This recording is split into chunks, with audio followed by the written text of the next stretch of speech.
Hi, I'm Melissa Cobb. Come fly with AOPA. This week we take you on a father-son bonding flight across the country, share the inside scoop for upgrades coming to the AOPA sweepstakes Cessna 170, learn lessons from a Cessna 172 training flight accident, and finally, we're going to take you to a really cool place where you can fly in and pick your pumpkin. Well, our very own social media marketer, Eric Webb, had the opportunity to fly with his dad from our event in Spokane, Washington, all the way back to headquarters in Frederick, Maryland. Now, this is the kicker. Eric's dad is not a pilot, and he's only had 2 short GA flights before this epic one.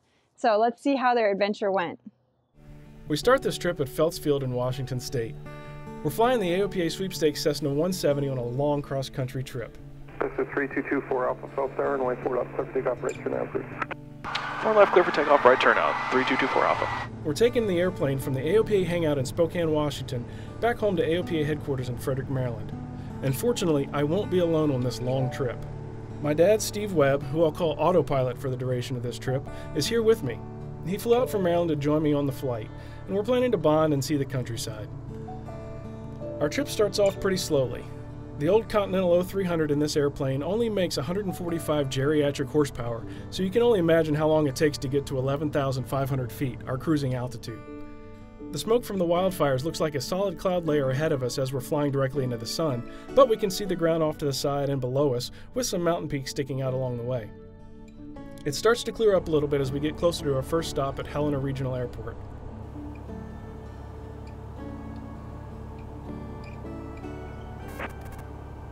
I should have done that stow competition. That free car, tie down, bedroom, shower. All right. We fuel up before heading out, and ATC asks us to wait for 2 U.S. Army Black Hawk helicopters to land before we take off. I'm just gonna wait for those guys. They put off a lot of wind. Cessna 3224 Alpha, wind calm, runway 27, clear for takeoff, left downwind departure is approved. 27 clear for takeoff, left downwind departure is approved. 24 Alpha. Up and away. We'll stay down here, get some speed.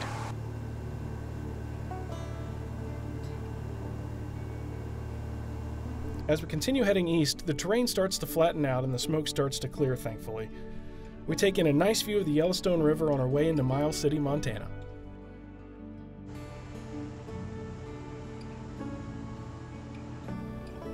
That wind that was right down the runway has shifted to a little bit of a crosswind. No matter. It's another quick top off, and we head toward Aberdeen, South Dakota. As we land, I'm ready to call it a day after 9.6 hours of flying. That's a bright sun. Yep. So am I. I'm a bright sun. Yeah, we might get a second opinion on that one. Easy. Well, we survived day 1 without any problems, but as we get ready to go on to day 2, something's not quite right with the engine. The glare shield and panel are shaking, and we're not making full power, so I abort the takeoff.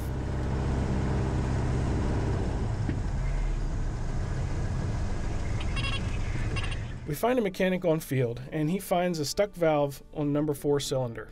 He gets it fixed in a couple hours, and then off we go about 3 hours later than planned, and a little nervous about what else may come. Aberdeen traffic, Cessna 3224 Alpha, departing runway 13 eastbound, Aberdeen. We take in the endless farm fields and views of the never-ending wind turbines before stopping for fuel in Waterloo, Iowa, and then another overnight at Indianapolis Executive where we get first-class service from First Wing Jet Center. Flying time today, 6.2 hours. Day 3 starts with IFR conditions at the airport, so we wait it out and continue across the plains. We finally got good enough weather that we can take off and head home. 3.5 hours to go and this long trip should be over. We're on our way to see cousins at Warren County Airport in Ohio. There's a good crosswind here, but at this point in the trip, I'm feeling pretty comfortable with the airplane. After spending some time with my cousins, we quickly top off the fuel, take off, give them a quick wing wag goodbye, and make one final right turn eastbound. Eventually the fields end and give way to the wooded mountains of eastern Ohio and West Virginia. It's nice to finally have some scenery to look at again. This is also the leg of the trip where my dad, Otto, does most of his flying. It's a little bumpy thanks to the strong tailwind we have, but he hangs in there to keep us on course and altitude. Before long, we're picking up the Frederick ATIS and hearing the familiar voices of the tower controller at Frederick. 3224 Alpha, roger. Report on 5 miles west for a left downwind to runway 30. One last landing and we're home.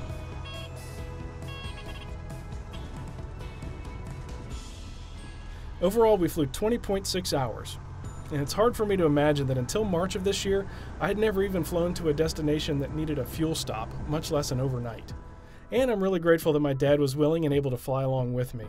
It's an adventure I'll definitely cherish for the rest of my life, and I hope it's not the last. Although, next time I could do without the engine troubles. Thanks, Dad.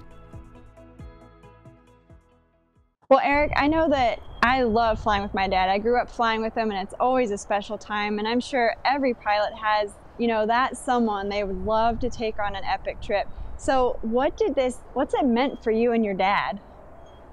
It was a whole lot of fun.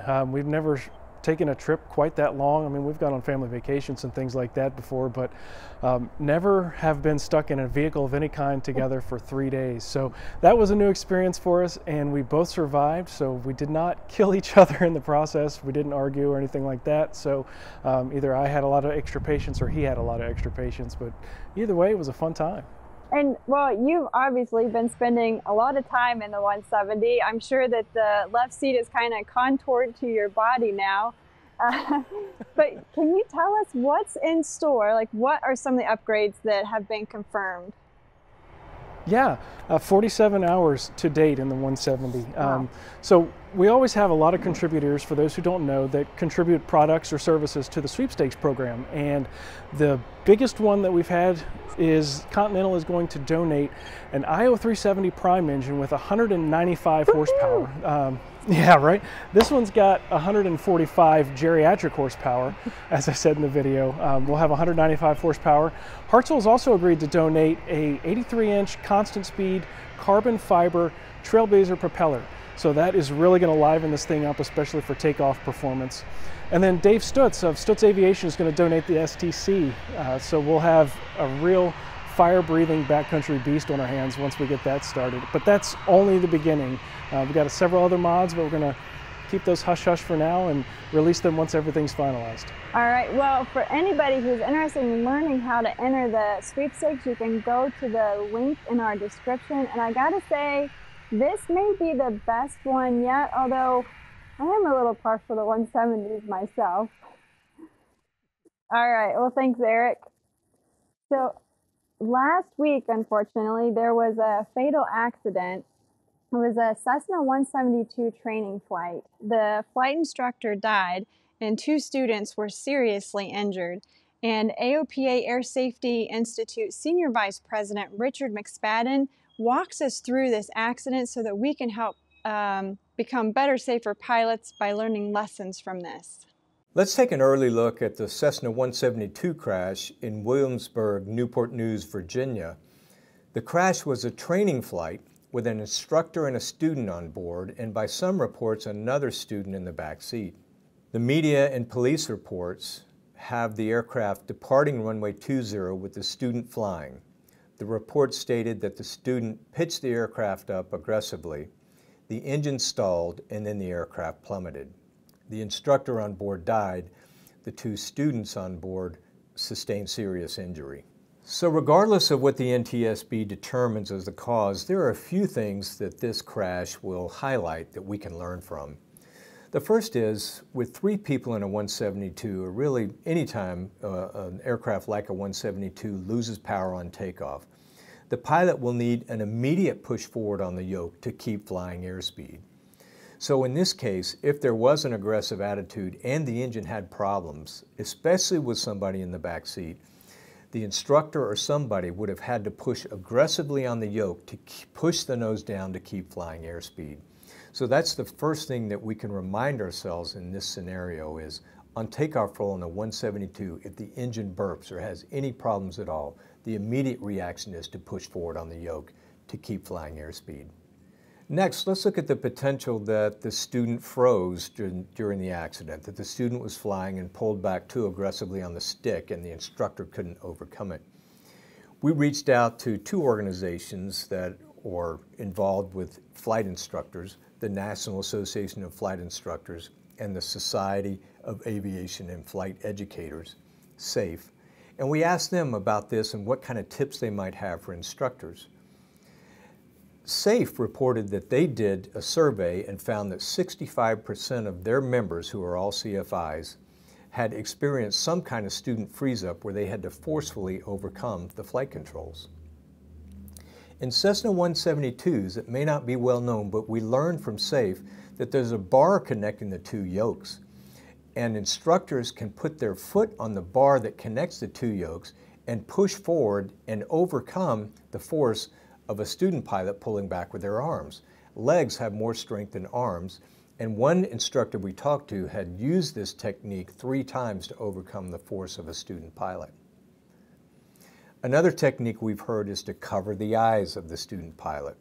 It's a natural reaction that when someone covers your eyes in a panic, you will want to move away the covering of your eyes so you can see, so they may take their hands off the controls to move your hand away from their eyes.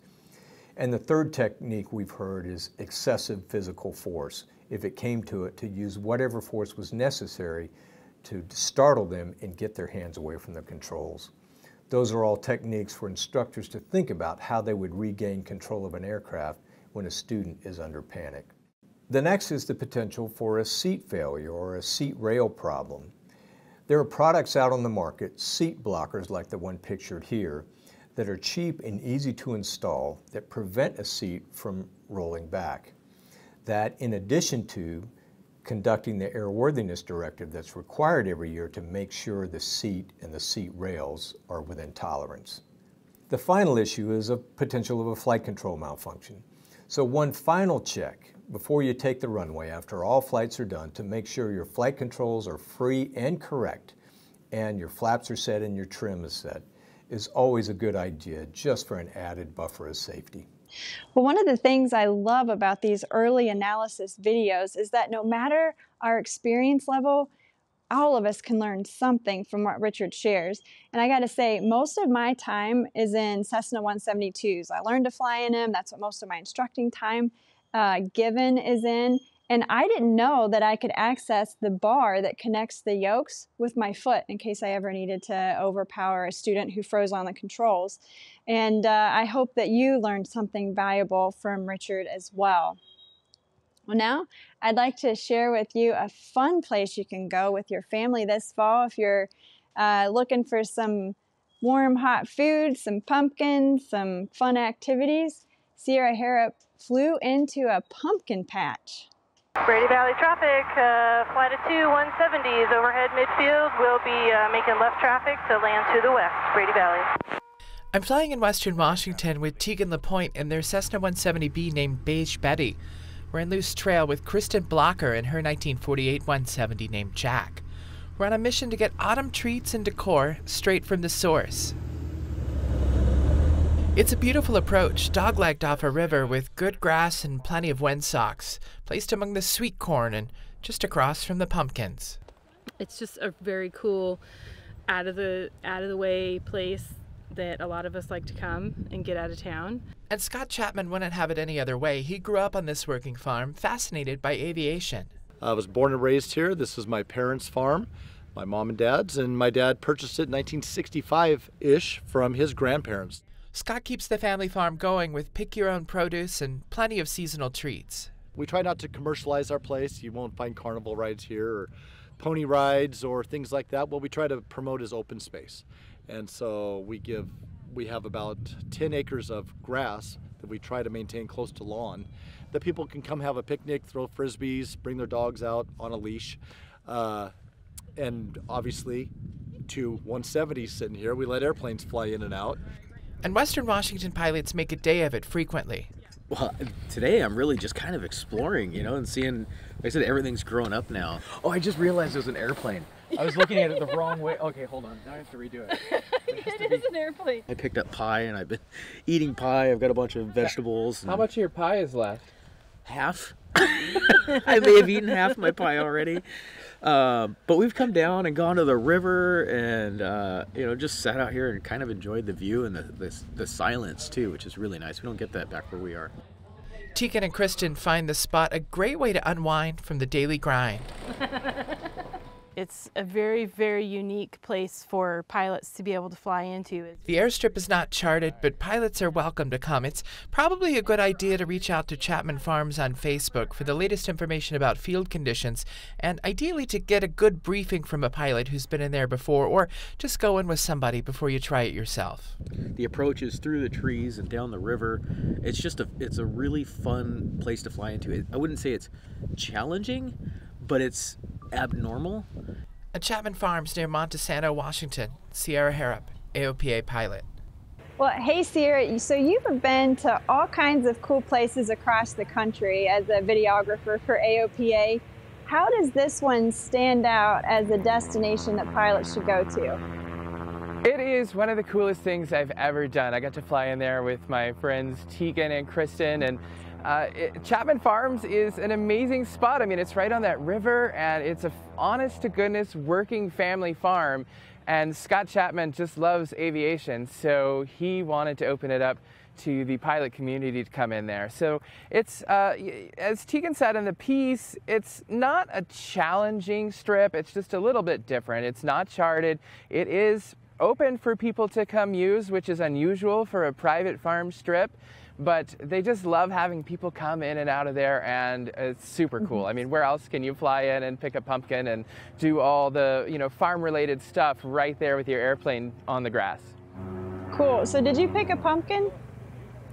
I ended up not getting a pumpkin because I was about to fly back to Maryland on the airline, but I got some other treats. They had some, you know, good cookies and stuff like that, and Tegan loaded up with some, you know, produce just for the week for groceries and brought that back. So really, you know, you can go there and get your pumpkin if you have the use for it. I was about to head back to Maryland, so I elected not to, but it was a really cool place to get to go. And they're open year-round. It's not just a fall occasion. You can go in there pretty much year-round, and they've got different seasonal produce for folks. Awesome. Well, right now you're actually at another cool destination / event, the High Sierra Fly-In. Tell us, what's the vibe like? It's just getting started. This is the first day that it's officially open. People are coming in. Let's take a look around. I'll actually point around on my cell phone so we can see the scene here. We've got some folks out there getting ready to do some stole drag practice and qualifying. And you know, the cool thing about stole drag is pretty much any airplane can participate. It looks like a Zenith 701 next to maybe a 180 and a Cub or Carbon Cub type. And then I'm not sure what that is. That might be, I can't tell, there's people between me and it.